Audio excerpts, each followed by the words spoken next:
Buongiorno, benvenuti al nostro Focus TG. Siamo in diretta anche oggi in onda per informarvi di quello che sta succedendo in Veneto.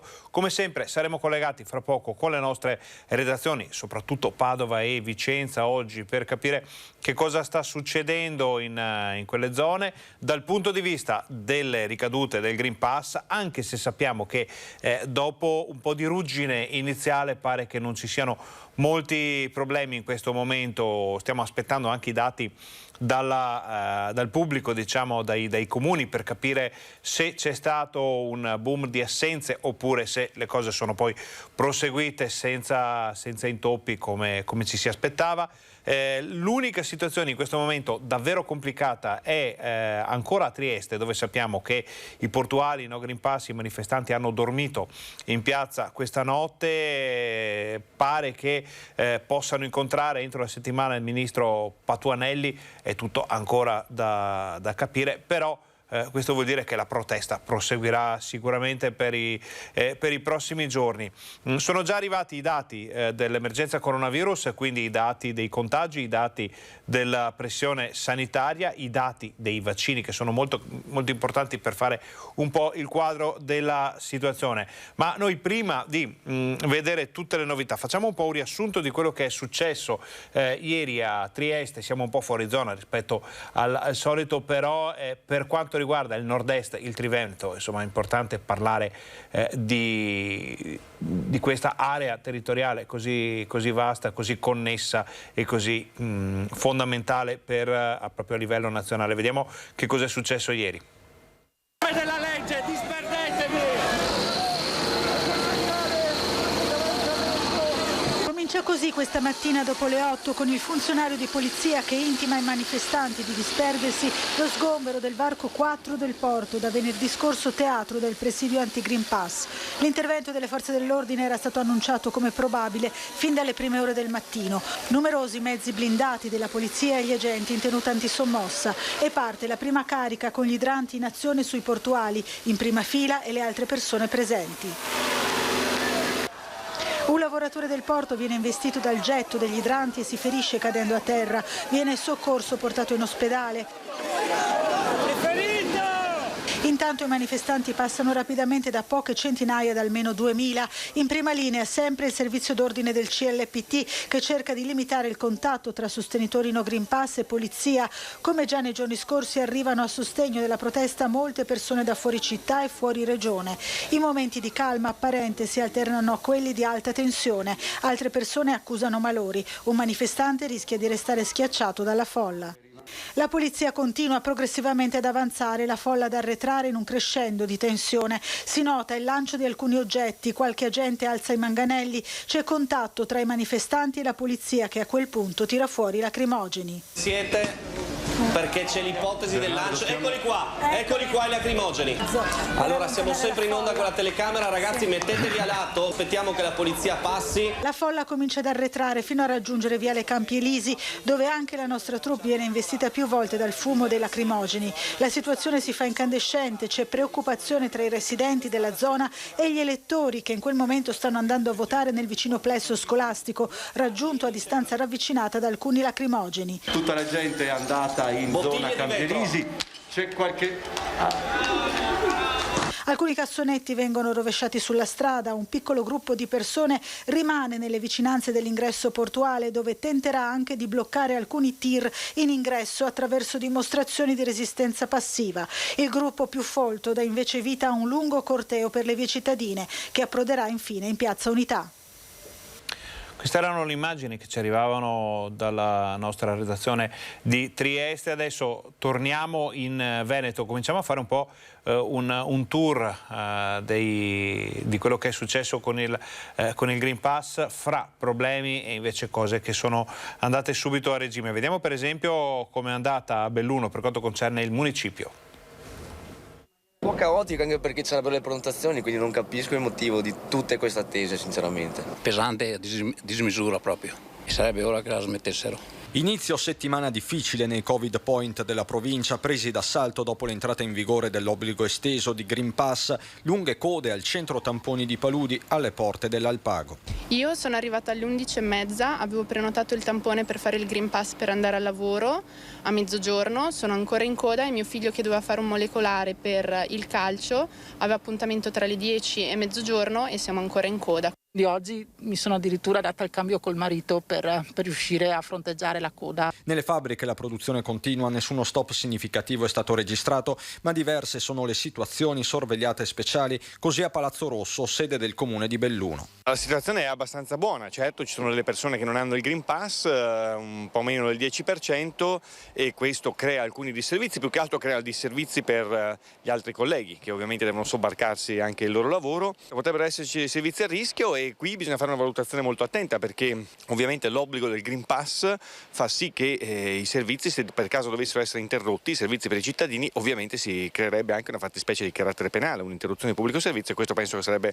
un problema molto grosso. E un problema è sicuramente costituito dal trasporto pubblico locale, circa un centinaio le corse saltate in provincia.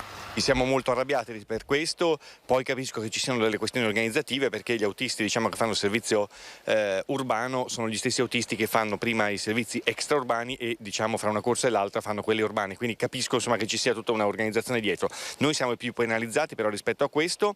Quanto all'obbligo di Green Pass, Massaro ha una sua precisa idea, avanti tutta con i vaccini e l'informazione, attenzione però a dividere le comunità. Il Green Pass ha una sua logica, per alcune situazioni sicuramente, però dico anche che non si assumono delle misure spaccando la comunità. Questo era quello che sta succedendo a Belluno, abbiamo visto lunghe colonne nei punti tampone. Andiamo a vedere invece che cosa è successo e come è iniziata la settimana in provincia di Treviso.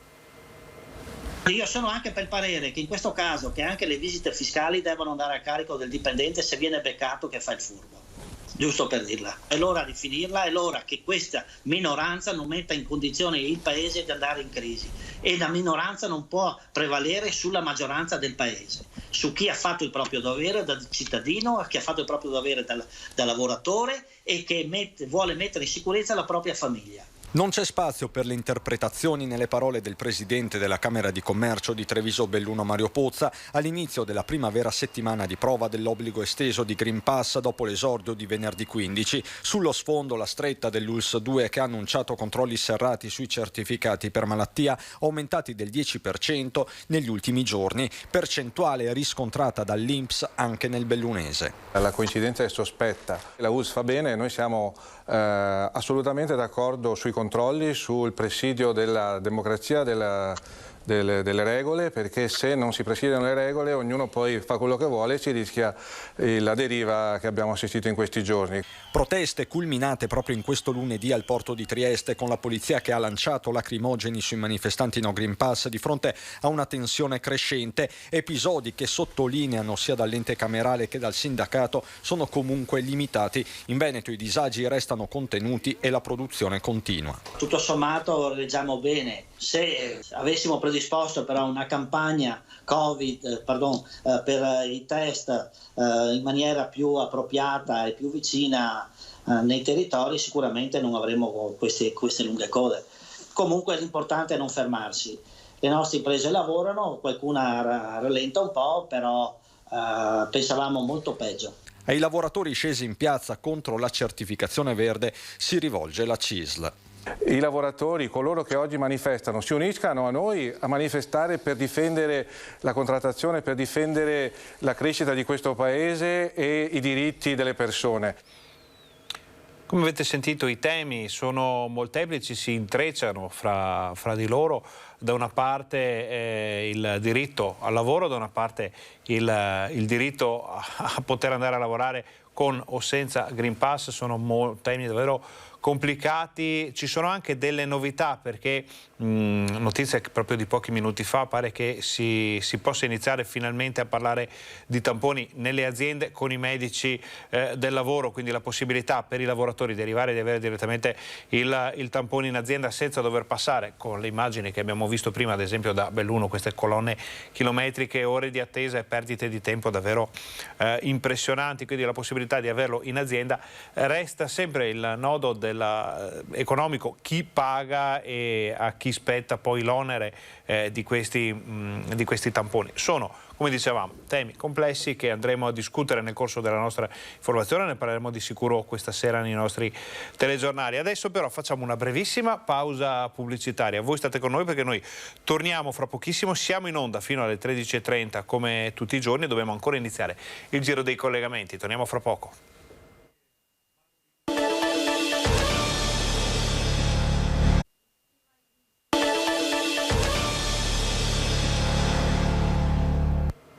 Buongiorno, bentornati al nostro Focus TG. Siamo in diretta anche oggi in onda per informarvi di quello che succede in Veneto. Fra poco saremo collegati con le nostre redazioni. Prima però facciamo un po' un riassunto di quello che è successo nelle ultime ore, di quello che sta proprio accadendo in queste ore. Allora, a Vicenza, nel Vicentino, c'è stato, dicevamo, un vero e proprio assalto alle farmacie per avere i tamponi necessari per poter andare a lavorare e il sistema informatico è andato in crash. Vediamo il servizio.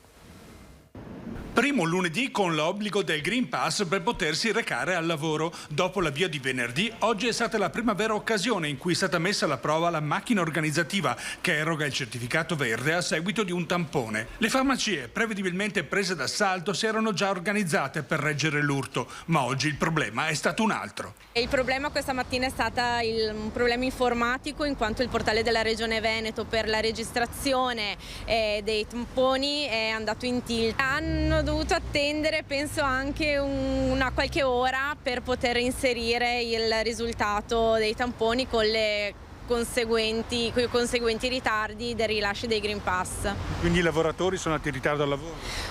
Penso di sì. Dopo il boom dello scorso 14 ottobre, con 5.000 tamponi eseguiti nelle farmacie, la situazione è andata calando. Nel centro vaccinale sabato sono stati eseguiti 2.800 tamponi, ieri domenica invece 1.600. Il vero collo di bottiglia sembra essere stata la piattaforma informatica. All'Usberica però, dove tra il blasonare risultano non vaccinati 200 soggetti, oggi minimizzano. Questo può succedere quando l'afflusso è modificato in modo repentino, in questo modo. È già risolto il problema, diciamo che sono problematiche della diretta. Quindi dovrebbero essere in qualche modo aggiustate nell'arco di questa settimana e non dovrebbe più riproporsi, secondo lei? Non lo so se si possano riproporre, perché chiaramente se è legato all'afflusso chiaramente sono stati potenziati e quindi questo dovrebbe essere accantonato come problema. Nella macchina amministrativa comunale non risultano disservizi. Venerdì erano risultati 6 gli assenti ingiustificati. Alle 13 di oggi, dal disamina degli uffici, risultavano 13 assenti ingiustificati, pari all'1,5% di tutti i dipendenti del comune. Il dato che mi sembra importante sottolineare è che non c'è stato alcun disservizio e non abbiamo ricevuto alcuna segnalazione particolare rispetto a queste assenze. Anche il trasporto pubblico ha retto la novità. In SVT la situazione è in progressivo miglioramento. Oggi complessivamente sono state 113 le corse saltate contro le 146 di venerdì. In particolare sono 39 le corse saltate nelle ore di punta contro le 48 sempre di venerdì. Che siamo intorno a un 3% massimo di riduzione delle corse dalla totalità di quello che è il servizio previsto e preventivato, quindi direi che sostanzialmente l'impegno di SVT ha dato i suoi frutti anche nel contenimento di quello che è stata l'influenza della mancanza del Green Pass su quelli che erano gli autisti. Allora, siamo pronti a iniziare il giro dei collegamenti. Andiamo a Padova, dove c'è Luisa Bertini davanti al Santo. Ultimamente abbiamo molti collegamenti dal Sagrato del Santo, una vista decisamente piacevole, anche perché vediamo alle spalle di Luisa, insomma, il solito movimento che ormai è diventato consuetudine. Siamo stati abituati per troppo tempo a vedere queste piazze, queste zone vuote, zone che sono di richiamo a livello mondiale per i pellegrini, ma che sono un richiamo anche per i veneti che vanno a farsi una passeggiata in centro a Padova. Alle spalle di Luisa vediamo un bel po' di movimento. Luisa, che aria tira oggi da quelle parti? Sì, buongiorno. Il movimento che vedete in realtà è dettato dalle feste di laurea, perché sono tornati appunto a festeggiare anche gli studenti nelle piazze, ad animarle e a popolarle, quindi direi che baciati dal sole lo stato d'animo oggi non può essere che positivo, se non altro per appunto queste buone notizie, perché in realtà si affiancano a brutte notizie. Noi siamo appena usciti dalla Basilica di Santa Giustina per un momento di commiato che l'amministrazione ha voluto rendere come omaggio a Massimo Boscolo, l'agente della polizia locale, il 34enne, che è rimasto ucciso da un incidente stradale mentre era in servizio alla Mandria. Quindi Luisa, ti interrompo un attimo perché avverto la regia che abbiamo anche le immagini già dell'uscita del feretro dalla chiesa di Santa Giustina, quindi le mandiamo qui dal computer, quindi mentre tu ci parli possiamo già far vedere ai telespettatori queste prime immagini. Sì, infatti c'era tutto il reparto dei motociclisti, delle forze dell'ordine che hanno salutato la gente, i colleghi anche lo hanno ricordato, è stato un momento molto commovente perché l'hanno ricordato come una persona rispettosa, cordiale, limpido come era il suo animo. Ti riferisco alle parole testuali che appunto hanno esposto salutandolo. Il figlio e il fratello che tutti avrebbero voluto avere e non era mai sopra le righe, quindi l'hanno descritto anche come una persona molto dolce, molto attenta alla sua professione e poi come una persona capace di donare questa luce fatta di passione, di entusiasmo e di cordialità. Quindi questo senso di svuotamento che hanno provato l'hanno manifestato ovviamente attraverso sia l'abbraccio ai familiari sia attraverso le molte lacrime versate, perché era ben voluto nonostante fosse soltanto da 2 anni qui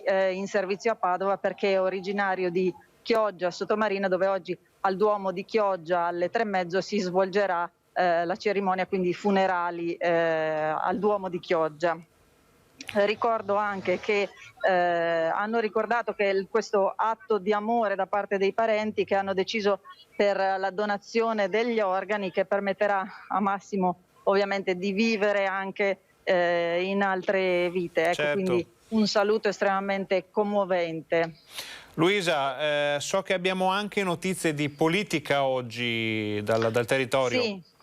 Sì, perché ieri in realtà abbiamo seguito capillarmente questa campagna elettorale, questo ballottaggio che c'è stato ad Este, che insomma ha riservato anche delle discrete sorprese relativamente al gruppo civico guidato da Pajola, che poi è diventato insomma il neo sindaco di Este, sgominando la Gallana, che sarebbe stata al secondo mandato, quindi che era il sindaco uscente del centrodestra. Luisa, allora noi abbiamo già un servizio che avete preparato fresco su questo argomento. Ti chiedo la cortesia di restare qui con noi finché facciamo vedere ai nostri telespettatori questo servizio, perché abbiamo ancora qualche notizia da Padova. Vediamo intanto il servizio su come è andato a finire il ballottaggio a Este. Io vinco perché ho la squadra più bella, che con tenacia, e questo è un risultato di squadra, ma lo dico non per una frase fatta, è la verità e lo so bene che è così.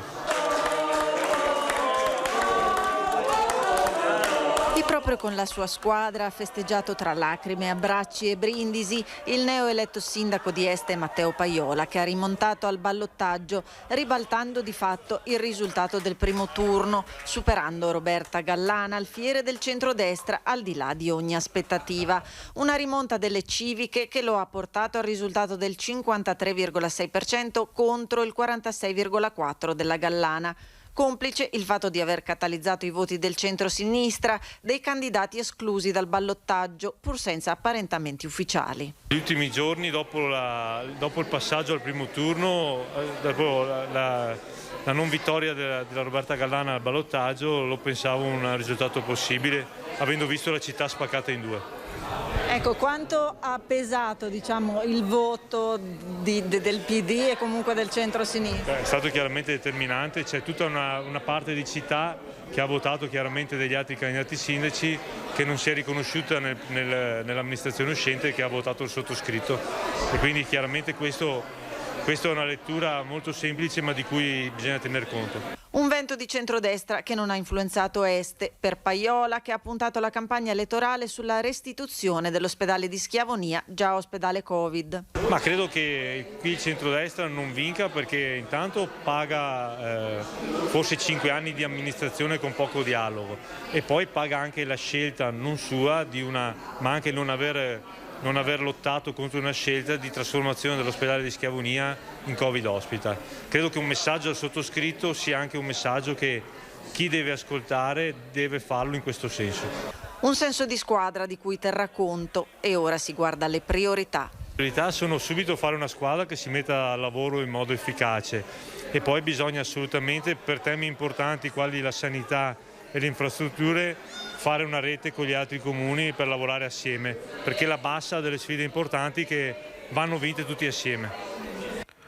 Torneremo a parlare ancora di quello che è successo con il ballottaggio di Este, ma soprattutto quello che succederà d'ora in avanti per il territorio di quella che viene definita Bassa Padovana. Insomma, già il termine Bassa fa pensare a qualcosa che ha bisogno di aiuto, invece è un territorio che vuole camminare da solo, che vuole andare lontano. Prima di andare in pubblicità, Luisa, sappiamo che ieri c'era un ospite d'onore a Padova. Sì, un ospite d'onore, il generale Figliuolo, che è venuto a ritirare il sigillo della città. Ovviamente anche per questo avremo approfondimenti del caso, perché abbiamo seguito la cerimonia. Anticipo soltanto che prima della cerimonia si è recato anche al punto vaccini dell'ex ospedale militare, dove diciamo ha fatto visita, e noi eravamo stati abituati già da Figliuolo a questo punto vaccini, perché era già stato a Padova nella primavera scorsa. Allora, Luisa, tanto grazie per questo collegamento. Se ci sono notizie da Padova, tu e Federico Cibotto non esitate a contattarci, le daremo in diretta ai nostri telespettatori. Noi invece andiamo a vedere subito il servizio sulla visita di Figliuolo a Padova.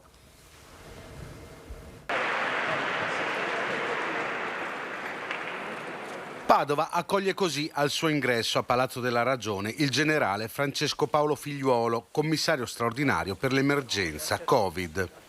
Un tributo, quello al generale, delle istituzioni e dei molti volontari che da febbraio 2020 non si sono fermati nonostante l'emergenza sanitaria.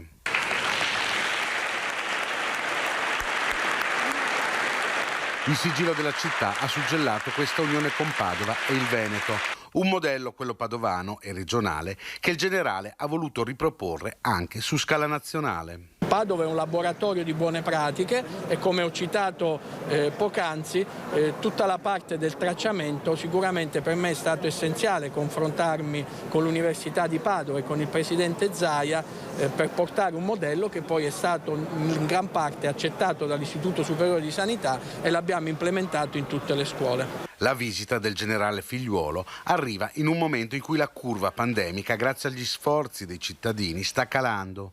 Siamo ormai all'ultimo miglio, come è stato più volte ripetuto durante gli interventi dal palco. Se si raggiungerà il 90% di vaccinati, inevitabilmente le restrizioni si allenteranno. Io ritengo che raggiungere il 90%, se poi i comportamenti continuano in maniera responsabile come tutti noi abbiamo fatto sinora, e le curve vanno come vediamo adesso, sicuramente il governo penserà bene un qualcosa che potrà andare verso delle misure più leggere, assolutamente. Okay. Il vaccino resta la miglior arma che abbiamo contro il virus. Da parte mia, come avete visto, non posso che dire che i vaccini in questo momento sono l'unica arma che noi abbiamo, e io spero che tutti se ne convincano. Grazie. Ora noi facciamo una brevissima pausa pubblicitaria, state con noi però, perché al ritorno vediamo subito i dati dell'emergenza coronavirus, quelli dei vaccini, poi sentiamo anche Vicenza perché ci sono novità importanti dall'area iberica, quindi state con noi, torniamo fra pochissimo.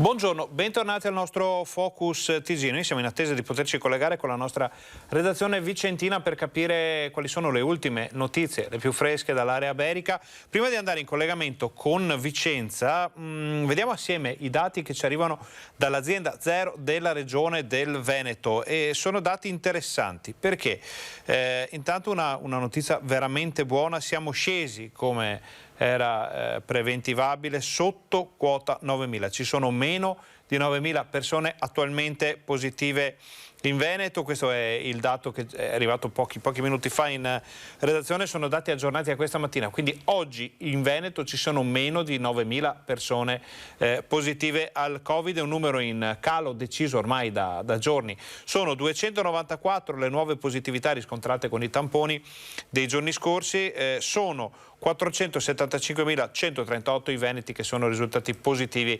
dall'inizio dell'emergenza, sono 454.000 quelli che si sono negativizzati. Purtroppo sono da segnalare anche 11.807 persone che hanno perso la vita a causa del Covid. Scendiamo però nella seconda parte della tabella che ci spiega la situazione della sanità. Vediamo che in questo momento la situazione un po' più pesante è per l'azienda ospedaliera di Padova, dove ci sono 14 ricoverati positivi in area non critica, 10 positivi in terapia intensiva, quindi possiamo dire che ci sono 24 persone a Padova ricoverate, e questo dato è importante perché sono 24 rispetto ai numeri che vedete qui. Sono 193 in tutto le persone ricoverate in area non critica in tutto il Veneto, 36 quelle ricoverate in terapia intensiva, ma sono 151 quelle positive in area non critica, 30 quelle positive in terapia intensiva, quindi in questo momento abbiamo 181 persone ricoverate positive in Veneto, e anche questo è un dato in deciso calo. Vediamo le differenze con i giorni scorsi: sono 16 persone ricoverate in più, probabilmente è un focolaio o è qualche dato in arrivo, in ritardo da qualche ospedale. Un bilancio negativo di un'unità per quanto concerne la terapia intensiva, e qui vedete 3 decessi. In realtà i decessi sono stati 5 in Veneto nelle ultime ore, perché questi sono i decessi ospedalieri, possiamo dire, quelli che avvengono negli ospedali. Il numero ieri era diverso, quindi probabilmente ci sono 2 decessi o in una casa di riposo, in un hospice, in una delle strutture esterne alla sanità. Allora torniamo in studio per passare immediatamente la linea a Gabriella Basso, che ci aspetta, eccola, in centro a Vicenza, il corso. Gabriella, un corso sempre più affollato, vediamo stamattina, sembra davvero giornata di festa quasi a vedere sentiamo anche della musica in sottofondo. Esatto, dietro di me c'è una laurea di un ragazzo, e quindi stanno festeggiando con il classico diciamo canzone che viene fatta ai laureati, che non è ripetibile in onda. Decisamente no, però un po' di sana goliardia ci sta, anche perché la cosa che può risultare interessante, Gabriele, ci siamo appena collegati con Padova, e dal Sagrato del Santo abbiamo visto almeno alle spalle della nostra Luisa Bertino almeno un paio di festeggiamenti di laurea, quindi anche qui, anche vedere che ripartono le feste di laurea, insomma è un buon segno, è un bel segnale per la ripartenza. Vuol dire che davvero grossi comparti di tutto il Veneto stanno ricominciando a camminare, e se si fa festa ci sarà sempre un motivo. Scusami, ti ho interrotto, raccontaci che cosa succede a Vicenza. È assolutamente così, è vero quello che stai dicendo. Vicenza si sta sempre più rianimando, abbiamo già visto quest'estate con i turisti, ma non solo, c'è proprio tantissima gente che si sta muovendo, che sta uscendo, che comincia a riappropriarsi della città dopo un lungo periodo, diciamo, di difficoltà. Gabriella, che notizie abbiamo dall'area iberica oggi? Allora, oggi abbiamo varie notizie, parleremo in particolare anche di un accordo fatto con la Guardia di Finanza, l'amministrazione comunale e la Guardia di Finanza, un accordo triennale per andare a trovare i cosiddetti furbetti, perché purtroppo ce ne sono sempre, quelli che hanno approfittato di agevolazioni, di aiuti per il Covid e non solo, insomma un accordo che andrà a spulciare, fai conto almeno per quanto riguarda il 2020, denuncia dei redditi 2020, parliamo di 2 milioni e mezzo di contributi comunali e regionali dati a livello sociale, per esempio, ma anche contributi dati per gli affitti piuttosto che la Tari, e quindi insomma chiaramente sarà un controllo non a tappeto, sarà un controllo fatto in maniera più puntuale e rigorosa, andando a cercare quelli che sono, diciamo, le situazioni più critiche, i campanelli d'allarme, insomma quelle situazioni che effettivamente possono in qualche modo sono proprio in un punto, non mi ero accorta, scusatemi, di passaggio anche delle auto, non me ne ero accorta, mia colpa. Appunto dicevamo di controlli specifici, quindi diciamo chi ha fatto un piccolo errore deve stare tranquillo, se è un errore in buona fede, però invece i cosiddetti furbetti devono stare ben attenti perché i controlli saranno molto rigidi. Molto bene Gabriella, abbiamo già notizie di cronaca da Vicenza a quest'ora? Allora, a quest'ora non ancora di particolari, abbiamo questa mattina un soccorso persona da parte dei Vigili del Fuoco a Camisano Vicentino, ma diciamo stiamo cercando ancora di raccogliere bene le informazioni al riguardo, soprattutto relativo alla gravità della situazione più che altro. Benissimo, prima di lasciarti andare Gabriella ti chiedo che aria tira sul versante Green Pass, perché abbiamo visto che insomma, la zona del Triveneto in cui effettivamente la situazione è ancora molto tesa è praticamente solo Trieste, in quasi tutto il resto del Veneto si è ripartiti, le aziende sono ripartite, ci sono effettivamente delle file magari ai punti tampone, ci sono le farmacie prese d'assalto, abbiamo visto anche con qualche problema di natura informatica, però sembra che il Veneto si sia messo nella direzione di dire va bene, ci adeguiamo, in qualche modo faremo. A Vicenza è così anche oggi? Sì, è così anche oggi, nel senso che sicuramente ci sono i controlli, cioè la richiesta di tamponi in farmacia con gente che sta prenotando i tamponi anche successivi ovviamente, però ci si adegua, ecco, diciamo, i controlli sono puntuali, per dire anche banalmente oggi per entrare in una conferenza stampa in municipio ci hanno controllato il Green Pass, come anche se si entra in qualche locale e si vuole stare seduti all'interno c'è il controllo del Green Pass, quindi Vicenza, almeno per quanto riguarda il centro storico, possiamo dire che assolutamente eligia a quelle che sono le norme del decreto del governo Draghi.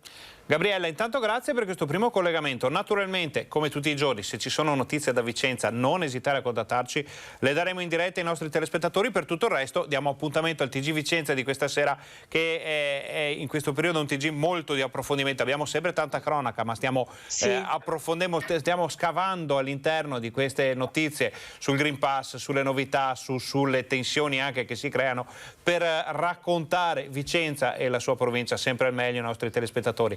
Quindi appuntamento questa sera. Se posso darti un'ultima cosa, giusto così en passant, possiamo dire che oggi 19 ottobre scadeva il termine per presentare il progetto di Vicenza Capitale della Cultura 2024. Abbiamo notizia certa che ieri sera è stato inviato e già subito stamattina è stato accolto dal Ministero, quindi diciamo adesso non è finita qua, perché entro dicembre si avrà sulle 25 candidate le 10, diciamo così, tra virgolette prefinaliste, fino ad arrivare a marzo, dove effettivamente poi ci sarà la proclamazione della città che diventerà effettivamente Capitale della Cultura 2024. Gabriella, ti chiedo un'informazione, perché qui sotto mano non abbiamo dati di questo genere. Ci sono altre città del Veneto che stanno facendo questo percorso per lo stesso risultato del 2024? Sì, c'è Cittadella per esempio che ha fatto la domanda, e Cittadella dovrebbe anche lei avere inviato, perché il termine ultimo era alle 24 di ieri sera, quindi probabilmente ha inviato anche lei la candidatura. Ecco. Diciamo che Vicenza sente di più, se vogliamo, la concorrenza di una città come Siracusa, un'altra città grossa, una città particolarmente bella, con un grande passato storico, con un futuro turistico molto importante, e quindi insomma diciamo che in questo momento la concorrenza è più con Siracusa, ma non è detto, perché poi ci sono state anche nel passato recente delle possiamo definirle così, degli exploit di città anche non immaginabili, ecco. Delle sorprese. Allora, come si suol dire, Gabriella, dita incrociate per le nostre città che partecipano a questa importantissima iniziativa. Ovviamente le ricadute saranno e sarebbero molto molto importanti. Gabriella, grazie, buon lavoro, buona giornata. Buon lavoro a voi. Torniamo in studio. Allora, prima di andare avanti, diamo un'occhiata, finiamo di vedere i dati di cui parlavamo. Allora, questa tabella, ricordiamo, sono segnati 3 decessi. In realtà, come dicevamo prima di parlare con Gabriella Basso, i decessi sono stati 5 perché ce ne sono 2 che arrivano da strutture extra ospedaliere. Cercheremo di capire di cosa si tratta e se sono case di riposo, se sono altre situazioni. Ricordiamo che questo delta, questa differenza nei decessi riguarda solo le strutture ospedaliere, quelle legate alle aziende sanitarie del Veneto, quindi approfondiremo poi questo dato. A questo punto noi facciamo un'altra brevissima pausa pubblicitaria. Voi state con noi perché torniamo fra pochissimo, siamo in onda fino alle 13:30 in diretta, abbiamo ancora tantissime notizie da dare, c'è davvero tanta cronaca anche arrivata in mattinata, quindi state con noi.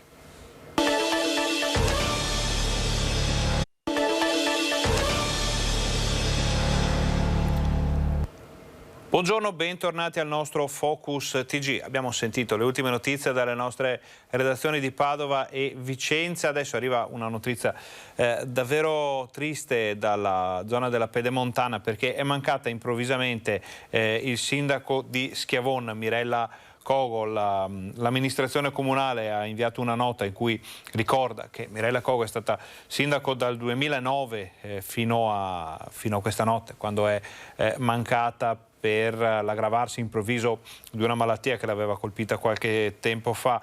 Ha sempre governato, dice il vice sindaco Simone Dellai, con amore per i suoi concittadini e per il suo comune, con grande senso civico rispettosa dell'istituzione che rappresentava.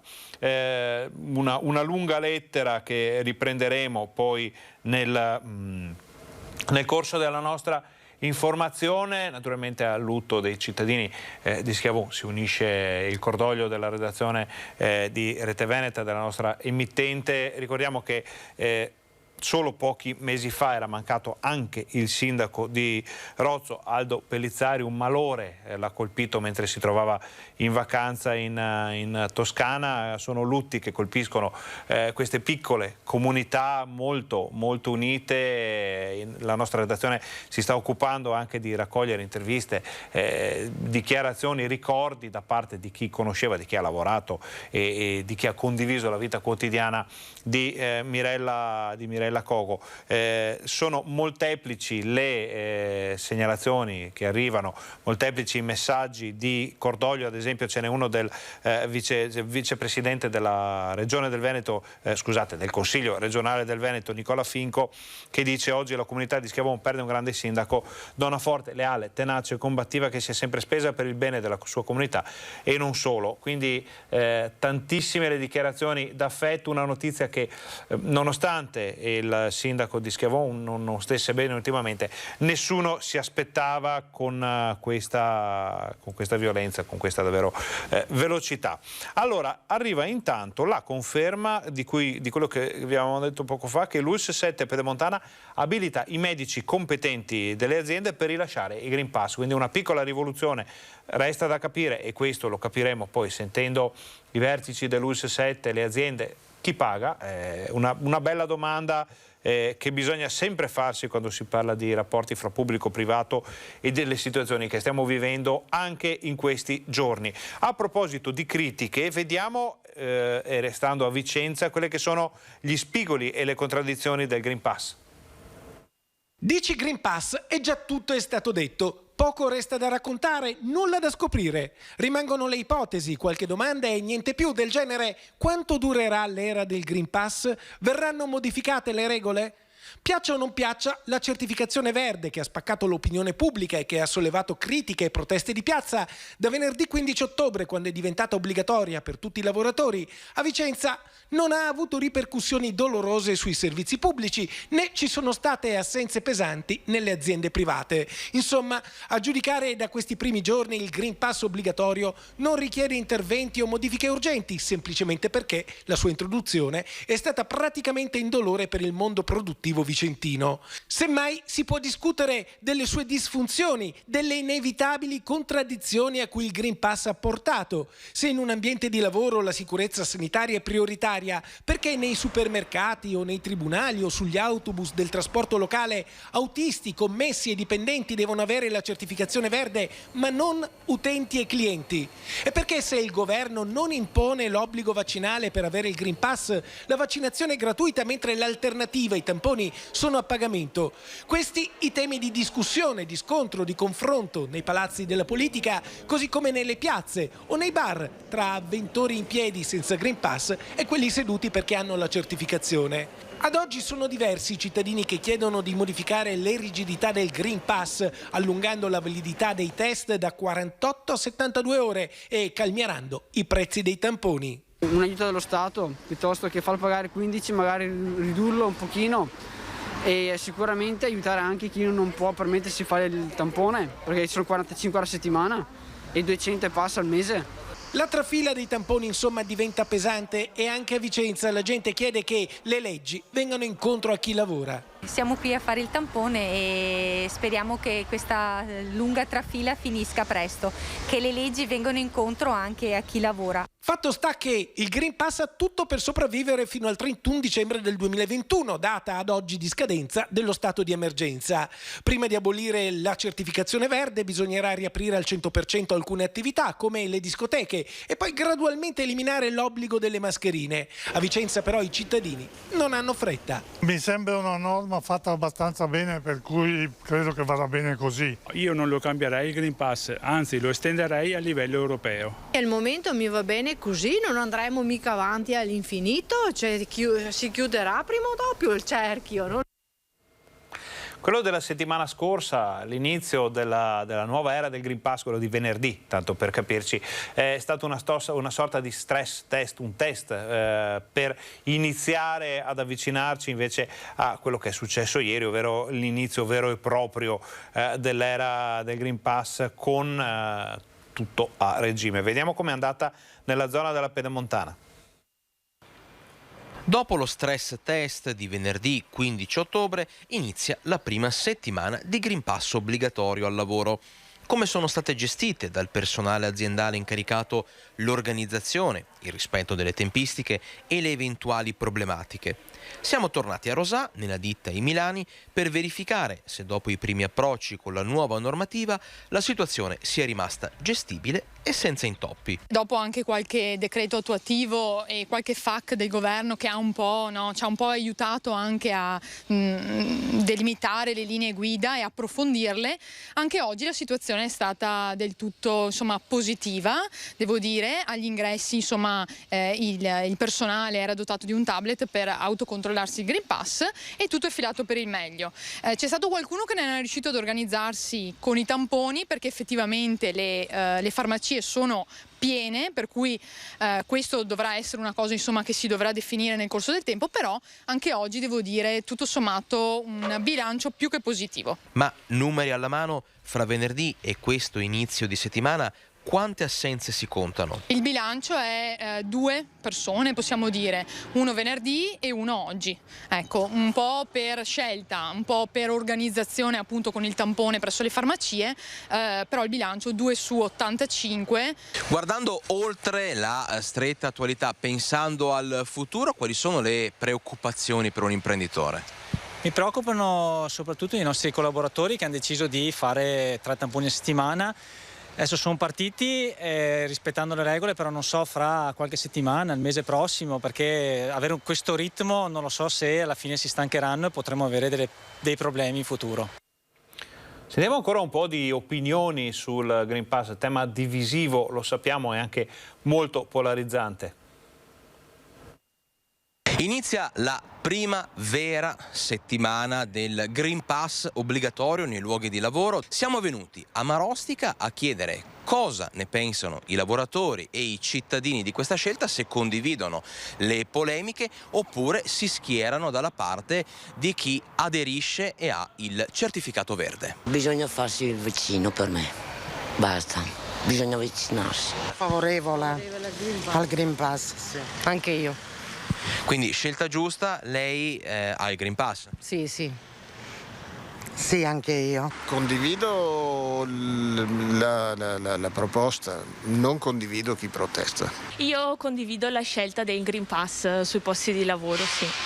Per una tutela comunque anche dei lavoratori, insomma. Quindi lei ha il Green Pass, al lavoro come stanno procedendo i controlli? Noi controlliamo ogni giorno l'accesso agli studi. Sono d'accordo per tutto, perché se non andiamo, se non abbiamo fatto queste cose con il Green Pass e il vaccino, non andiamo più alla fine, insomma. Mi sono già adeguato, quindi le proteste non le accetto a questi livelli.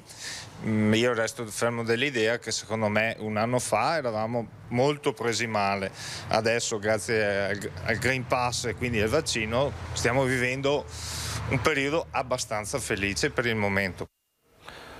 Non tutte rose e fiori, comunque abbiamo sentito fin qui situazioni che sono partite in modo positivo, persone che sembrano essere propense alla fine a questo provvedimento. Naturalmente sappiamo che sono molte le persone che invece non sono d'accordo con questa novità. Qualche problema c'è stato invece con il trasporto pubblico a Padova, vediamo. Non arretrano gli autisti no Green Pass di Bus Italia, che anche oggi non si sono presentati a lavoro. Assenze già viste venerdì, giorno del banco di prova e dell'introduzione dell'obbligatorietà di Green Pass nei posti di lavoro, che hanno fatto scattare il nuovo orario degli autobus a partire da lunedì 18, con il taglio di 78 corse nei feriali e 35 nei prefestivi e qualche disagio, con altre corse saltate in provincia. È stato rimodulato l'orario in modo da dare più garanzie che l'autobus previsto passerà.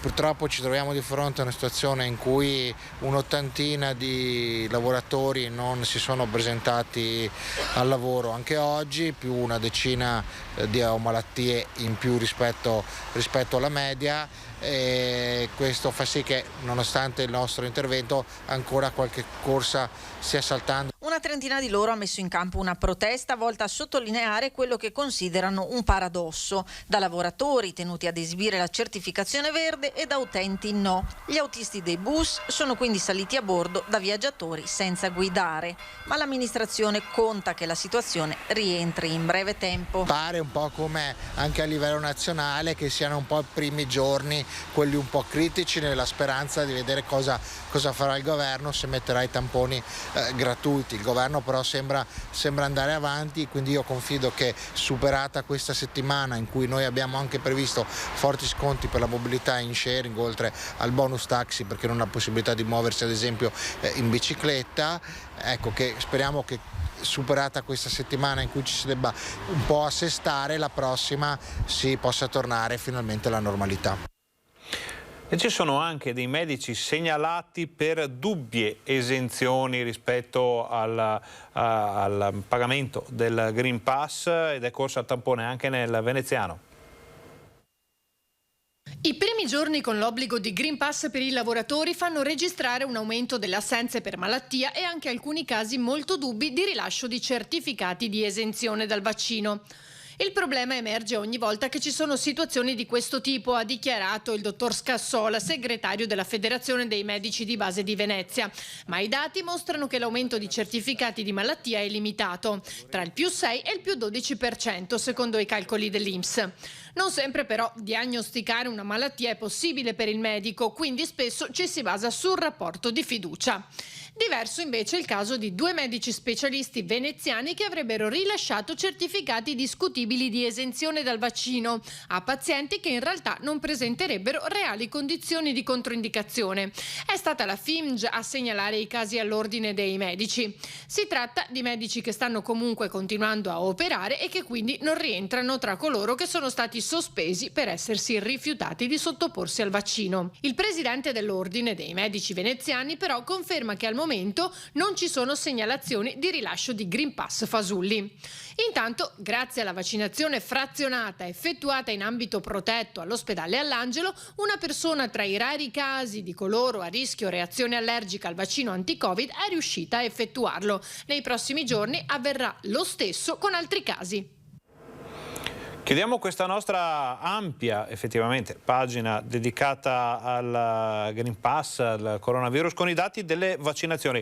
Sono dati aggiornati anche questi a questa mattina, quindi sono gli ultimi disponibili. Vediamo che ieri sono state somministrate 13.000 nuove dosi, sono 3.178 le prime dosi somministrate, 7.227 i cicli completati, sono 2.619 gli addizionali booster, la cosiddetta terza dose. Il Veneto ha somministrato l'88% delle dosi a propria disposizione. Scendiamo nella seconda parte di questa importante tabella per vedere le percentuali, perché il 75,6% dei veneti ha almeno una dose, siamo a oltre 3.600.000, il 72% dei veneti ha la copertura totale, il ciclo completo, siamo quasi a 3,5 milioni. La somma di chi ha almeno la prima dose e i prenotati per prima o seconda dose arriva al 75,8%, siamo oltre i 3,6 milioni. Sono 50.792 le dosi addizionali, terze dosi, booster, chiamatelo come preferite, ovvero l'1% della popolazione totale del Veneto. Qui non cambia molto, questa tabella è molto lenta, invece questi dati sono molto lenti nelle variazioni, perché per cambiare una percentuale insomma ci servono giorni, quindi siamo più o meno fermi alle ultime tabelle che abbiamo visto. Disabili e vulnerabili sono ben coperti ormai da tempo, e si muove qualcosa anche sui grafici, perché potete vedere che questa è la colonnina della settimana scorsa, si cresce un po'. Ovviamente è difficilissimo ritornare a fare i numeri che si sono visti ad agosto-luglio nel momento clou di questa campagna vaccinale, però si va avanti, si prosegue, e l'obiettivo dell'immunità di gregge, l'obiettivo della copertura più ampia possibile ormai è davvero a portata di mano. Questi erano i dati della vaccinazione in Veneto. Abbiamo parlato di Green Pass, abbiamo parlato di situazioni anche complicate legate all'introduzione di questa novità, l'obbligo del passaporto, chiamiamolo così, vaccinale nei posti di lavoro. Adesso chiudiamo questa parte del nostro telegiornale. Facciamo una breve pausa pubblicitaria, ma state con noi perché torniamo fino alle 13:30 e abbiamo tantissima cronaca da raccontarvi.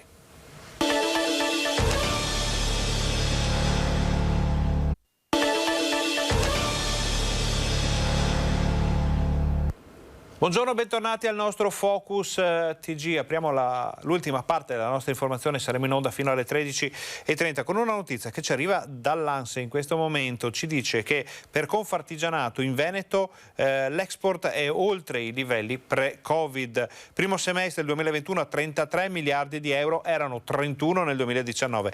L'export veneto delle piccole e medie imprese corre e supera i livelli pre-Covid. Dagli ultimi dati Istat elaborati dall'Ufficio Studi di Confartigianato Imprese Veneto emerge che le esportazioni dei settori manifatturieri ad alta concentrazione di micro e piccole imprese, che vale quasi 14 miliardi di euro, nel primo semestre 2021 segna un più 30,3% rispetto al primo semestre dell'anno scorso, e qui è ancora comprensibile, ma segna soprattutto un più 3,5% rispetto allo stesso periodo del 2019, fa meglio del manifatturiero in generale, che supera la soglia di 33 miliardi di euro e va più 24 rispetto al 2020.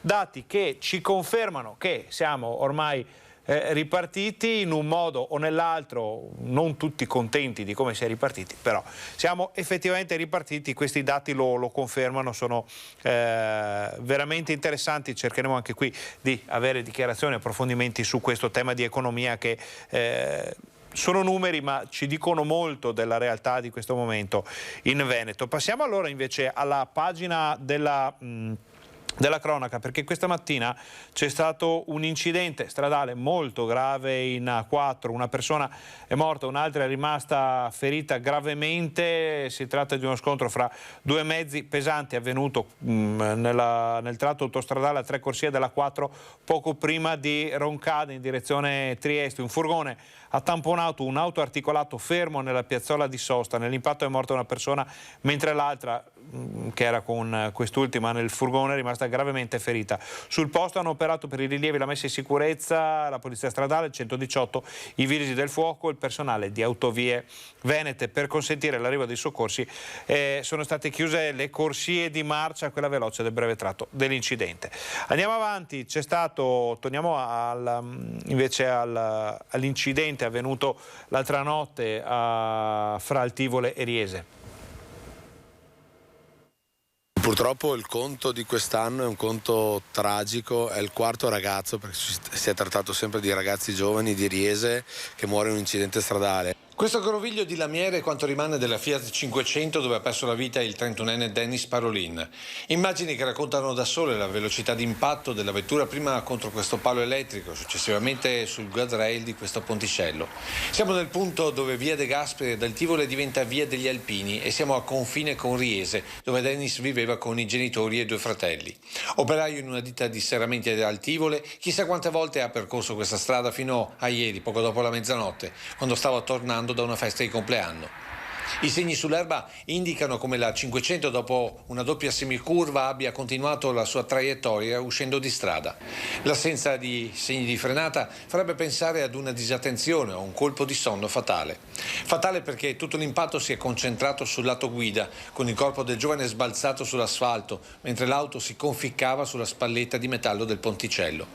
All'arrivo dei soccorsi non c'è stato più nulla da fare per Dennis Parolin, mentre i vigili del fuoco hanno lavorato fin oltre le 3 di notte per disincastrare la vettura e permettere la rimozione.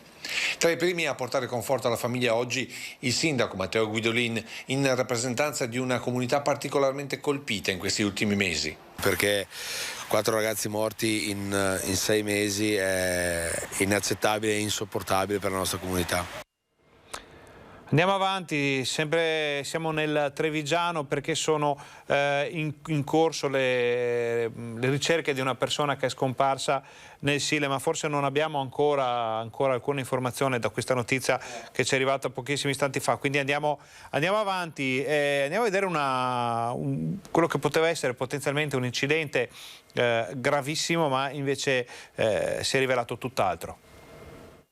Lonigo, sono le 5:20 del mattino quando i vigili del fuoco intervengono in via Chiampan per un'auto rovesciata in un canale di irrigazione. I pompieri controllano immediatamente nell'abitacolo della vettura per verificare che non ci siano feriti. Per fortuna all'interno non c'è nessuno. Il proprietario della macchina viene ritrovato a casa sua, dove è tornato dopo l'incidente avvenuto qualche ora prima. Racconta che viaggiava da solo e che autonomamente è riuscito a venire fuori dalla vettura rovesciata. Le operazioni dei vigili del fuoco sono terminate col recupero dell'auto da parte del soccorso stradale. Vediamo invece l'esito di un folle inseguimento ad altissima velocità avvenuto nella Marca trevigiana. Stava viaggiando a bordo di una BMW con targa straniera. Si tratta di un 49enne pluripregiudicato sottoposto a libertà controllata e con patente di guida sospesa. L'uomo è stato intercettato dai carabinieri nella notte. Alla vista dei militari ha ingranato la marcia e si è dato alla fuga. A folle velocità ha attraversato i comuni di Volpago del Montello, Povegliano, Villorba e Ponzano.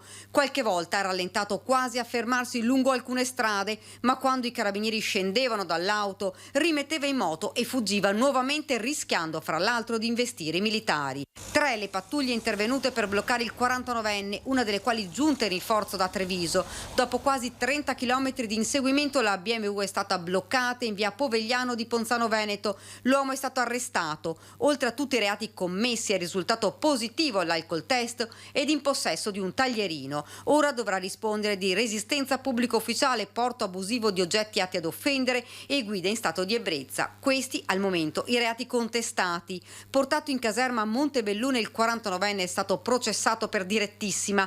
Udienza è rinviata a fine mese, probabilmente con rito abbreviato. Intanto è stato disposto l'obbligo di presentazione tutti i giorni ai carabinieri del luogo di dimora. Tutti i carabinieri coinvolti nell'inseguimento sono rimasti illesi. Fondamentale questa notte è stata la professionalità e il sangue freddo degli uomini delle pattuglie delle stazioni di Nervesa, Paese e radiomobili di Treviso, che hanno operato evitando che altre persone potessero essere coinvolte.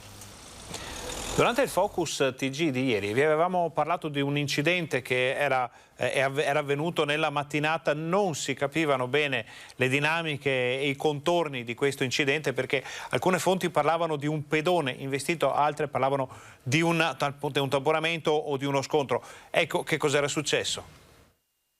È ricoverato in gravi condizioni all'ospedale San Bortolo di Vicenza l'operaio al lavoro sulla superstrada pedemontana, travolto da un'auto in tarda mattinata nei pressi di Breganze. La prognosi è riservata per i politraumatismi riportati. L'uomo infatti è giunto trasportato con l'elisoccorso di Treviso. Le sue condizioni, apparse subito gravi, hanno convinto i sanitari a richiedere il massimo dell'assistenza, classificandolo con il codice rosso. L'operaio, secondo una prima ricostruzione, si trovava all'interno della galleria Cafusa, tra Breganze e lo svincolo per la 31. Con un collega incaricato delle segnalazioni, l'uomo stava lavorando sul ciglio stradale quando un'auto in corsa ha tamponato la vettura ferma. L'operaio ne è stato colpito di rimbalzo, mentre illesa la persona alla guida dell'auto investitrice. Immediatamente la superstrada è stata chiusa per le operazioni di soccorso. Oltre al personale del SUEM sono intervenuti i mezzi dei vigili del fuoco, la polstrada e il personale ausiliario. Le operazioni sono terminate alle 14.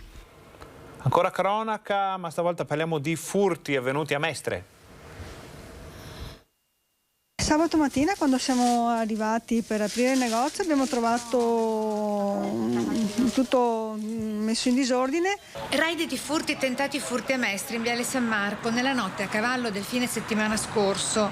Eccola qua, è tirata giù, ci sono i segni delle scarpe sia qui che qui. E poi c'era dell'olio per terra che sicuramente saranno saliti qui, penso, avranno fatto forza con le braccia e saranno usciti.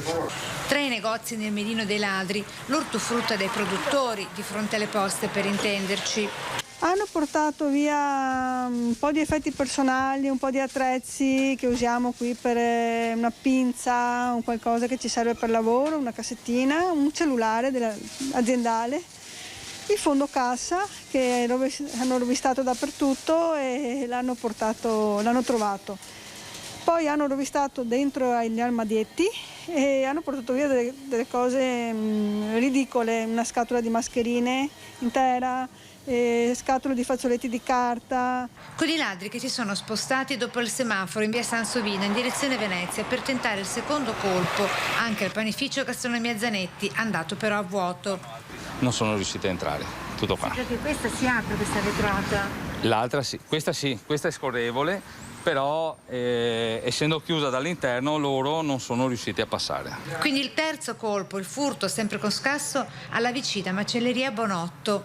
Ma hanno portato via una 50 d'euro di monete che erano sulla cassa, che è lì, e avevano aperto la cassa, tolto il portamonete, l'avevano svuotata su un sacchettino qualcosa, poi dopo avevano buttato per terra, però dopo del resto non hanno portato via salami o bottiglie di vino, hanno soltanto portato via le monetine e basta.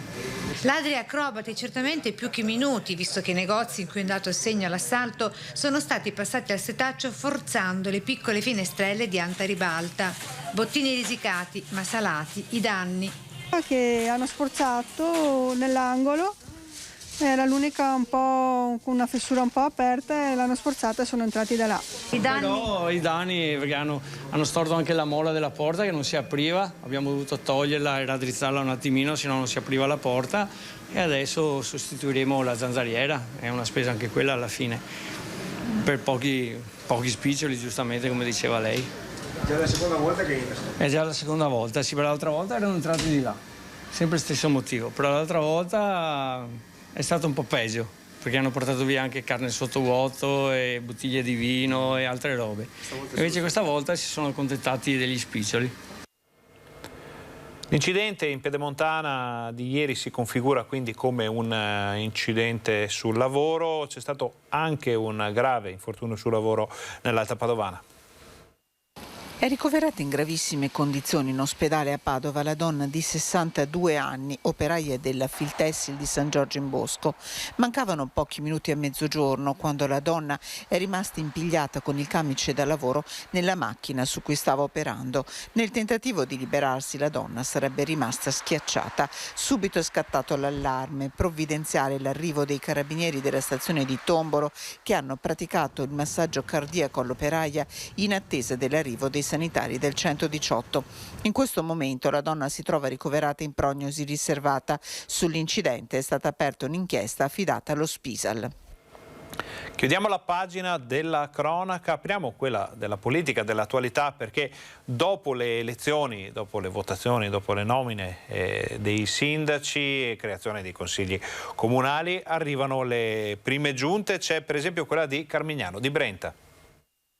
Età media 33 anni, 2 donne e 2 uomini accanto al sindaco Eric Pasqualon. Si presenta la nuova giunta di Carmignano di Brenta, nominata tra le 12 persone che avevano affiancato il sindaco all'interno della lista Noi Carmignano.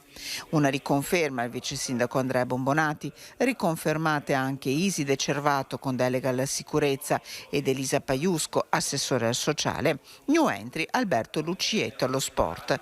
Assessori giovani ma di grande esperienza amministrativa. Veniamo sicuramente da tanti anni di amministrazione, io ho fatto 7 anni il vice sindaco, lo stesso anche l'assessore Bombonati, mentre per gli altri comunque tutti hanno avuto un'esperienza amministrativa di 2 anni e mezzo, quindi un'amministrazione giovane ma sicuramente preparata, competente e soprattutto con esperienza. Nominati anche 3 consiglieri delegati, Lorena Lisi, Maurizio Lovo, Cristina Zacchia, tra gli incarichi affidati agli assessori delle novità, come lo sviluppo dell'impresa di cui si occuperà direttamente il sindaco. Da subito comincerò il mio tour nelle aziende del territorio per conoscere le esigenze dei nostri imprenditori e dare un supporto allo sviluppo dell'impresa. Altre 2 deleghe importanti sono quelle della disabilità che ho assegnato all'assessore Cervato e alla delega degli anziani che ho assegnato all'assessore Lucetto. Il primo consiglio comunale è convocato per sabato 23 ottobre alle 11. Una piccola nota di servizio, si tratta di Cristian Zacchia, non di Cristina, è un'informazione che abbiamo scoperto solo quando ormai i servizi erano andati in onda. Per quanto riguarda le prossime messe in onda sistemeremo anche questo piccolo errore, naturalmente basato su quello che ci arrivava poi dalle fonti ufficiali. Allora andiamo avanti con i comuni, vediamo come è andato nel fine settimana il primo consiglio comunale di Montegrotto che si è svolto all'aperto.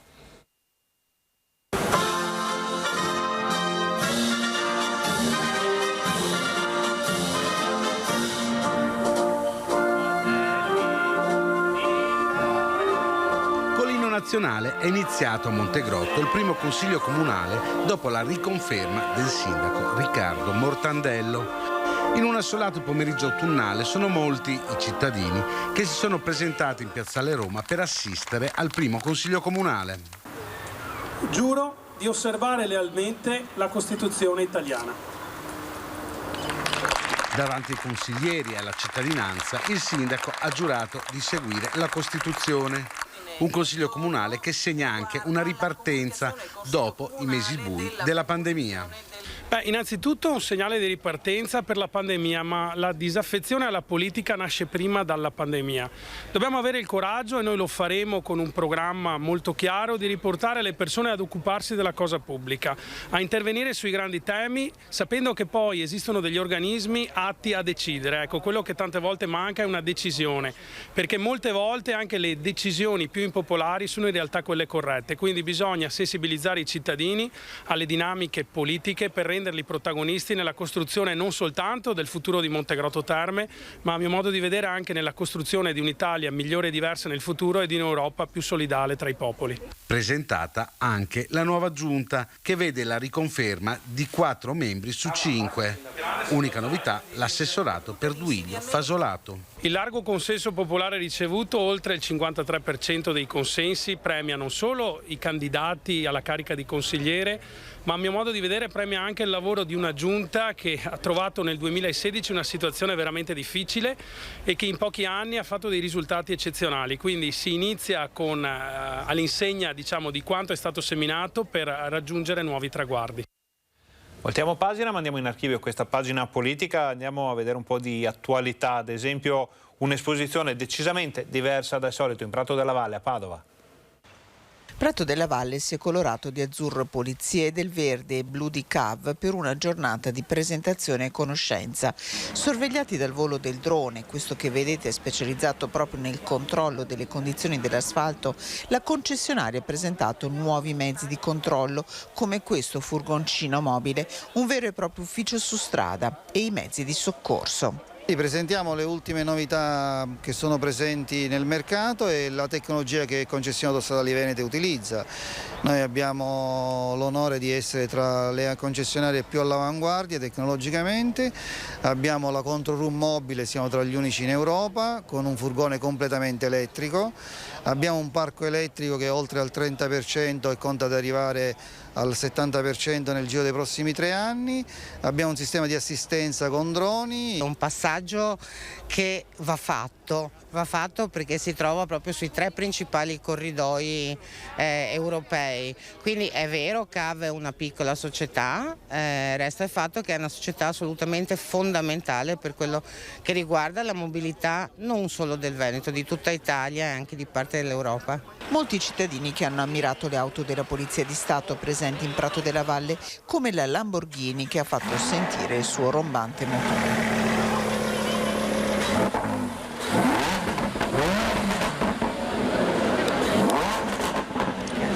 La Polizia di Stato deve vivere insieme alla gente e per la gente, siamo al servizio della gente e quindi è importante che ci si conosca, è importante che si abbia anche familiarità e confidenza con questa che è un'istituzione, ripeto, nata per servire il cittadino. Finalmente si è tornati in piazza.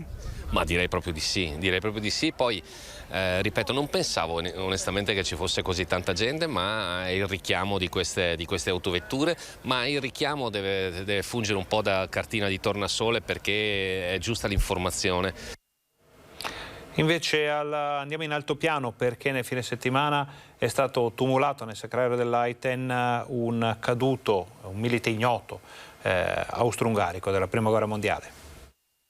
Sono passati più di 100 anni dalla fine della Grande Guerra e oggi anche il milite ignoto è il simbolo di una dedizione che supera i confini della storia e quelli della patria.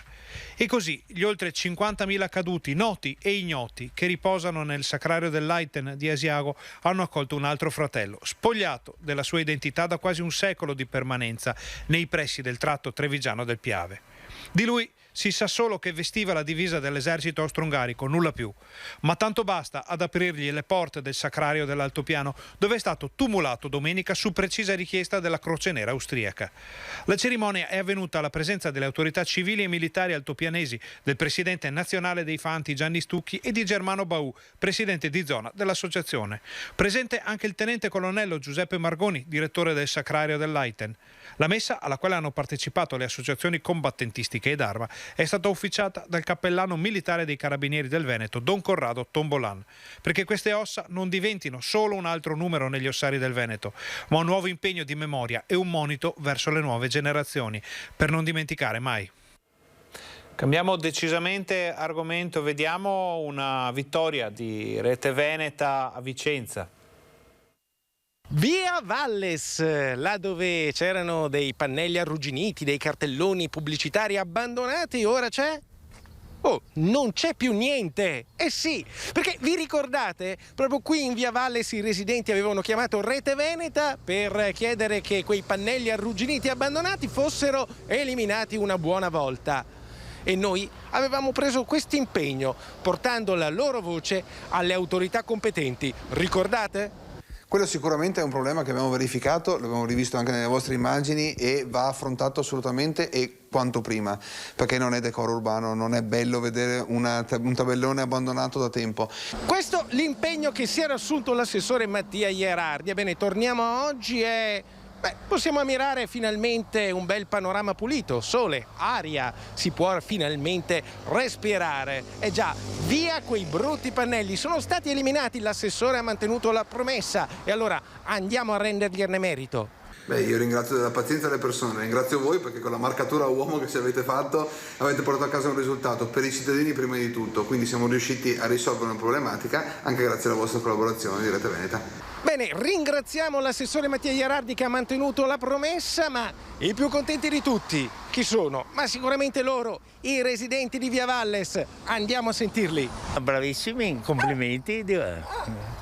Grazie. Rete Veneta, insomma, vedi, è una TV locale che ha fatto un buon servizio. E adesso andiamo dalla signora Mirka, la telespettatrice che ci aveva fatto la segnalazione. A dir la verità, non ci aveva chiamati subito, eh? Esattamente, il 14 agosto 2018 ho chiamato un'altra TV. Un'altra TV? Ok.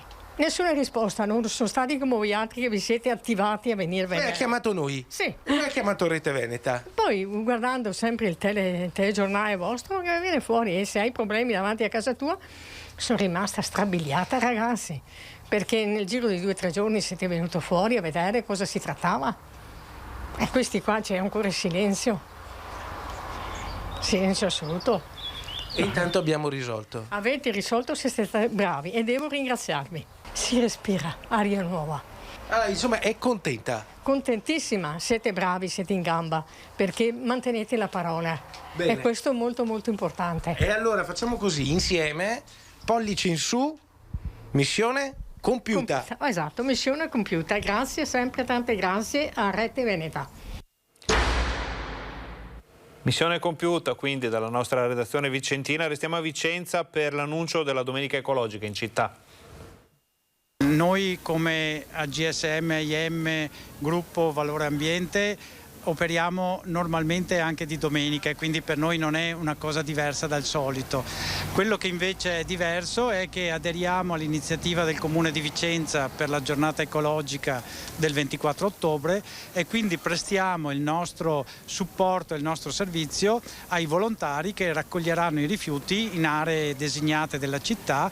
Noi forniamo attrezzatura, forniamo i sacchi, forniamo i guanti e assicuriamo poi il recupero dei rifiuti che sono stati raccolti. Sarà dedicata al tema dei cambiamenti climatici la Domenica Ecologica in programma a Vicenza il 24 ottobre prossimo. Si svolgerà in concomitanza con la Giornata Mondiale delle Nazioni Unite. Sarà la terza del 2021 e vedrà la collaborazione di varie associazioni di carattere ambientale, culturale e per la tutela della salute. Grande protagonista è il centro storico di Vicenza, dove sarà in vigore il blocco del traffico dalle 9 alle 18 per tutte le vetture, tranne per i veicoli elettrici. Spazio quindi alle diverse iniziative in collaborazione con il Museo Naturalistico Archeologico, che mira verso i giovani e i bambini molte delle attività proposte. In prima linea anche l'organizzazione di Plastic Free, che hanno promosso la raccolta di rifiuti in molti dei quartieri vicentini. Questa volta però l'amministrazione comunale ha un obiettivo diverso, molto preciso. Abbiamo immaginato un Cicca Day e quindi domenica 24, che è una domenica 24 ottobre che è giornata verde, ci dedichiamo a raccogliere i mozziconi da terra e anche a fare sensibilizzazione verso questo gesto. Il senso è proprio cambia gesto, non buttare i mozziconi per terra, ci mettono 15 anni a consumarsi e rilasciano sostanze terribili che vanno nell'acqua, vanno nella nostra terra, vanno nella verdura alla fine che ci mangiamo tutti. Noi li raccoglieremo il più possibile nel centro storico, doteremo anche i fumatori che incontreremo di posaceneri portatili. Chiudiamo con una scoperta straordinaria nella laguna di Venezia.